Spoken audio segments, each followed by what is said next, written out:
High. তো তারপর বলো, কে কে বেকার ভাতা জমা দিলে?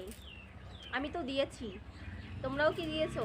দিয়ে থাকলে অবশ্যই কমেন্টে জানিও। তো তো বেসিক্যালি যার কারণে ভিডিওটা স্টার্ট করলাম, আজকে হচ্ছে 7ই মার্চ। আজকে সকালবেলা আমাদের মাননীয় মুখ্যমন্ত্রী মমতা বন্দ্যোপাধ্যায় অ্যানাউন্স করেছেন যে যে যুবসাথী ফর্মটা যে যুবসাথী ফর্মটা ফিল আপ করা হয়েছিল কিছুদিন আগেই, আমিও করেছি, মিথ্যে কথা বলবো না, আমিও করেছি। তো তোমরা যারা যারা করেছো, বেকার ভাতা যারা যারা জমা দিয়েছো, তাদের জন্য এই গুড নিউজটা। তো আজকে 7ই মার্চ, আজ সকালে মমতা ব্যানার্জি অ্যানাউন্স করে দিয়েছেন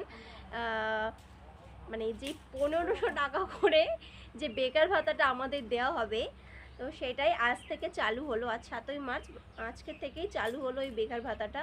তো এই নিউজটা দেওয়ার জন্যই আমার এই মেইনলি আজকের ভিডিওটা বানানো। জানি অনেকে জেনে গেছো, বা যারা জানো না, ভিডিওটা শুধুমাত্র তাদের জন্য। So by. আর কে কে জমা দিয়েছো এই বেকার ভাতা, অবশ্যই আমাকে কমেন্ট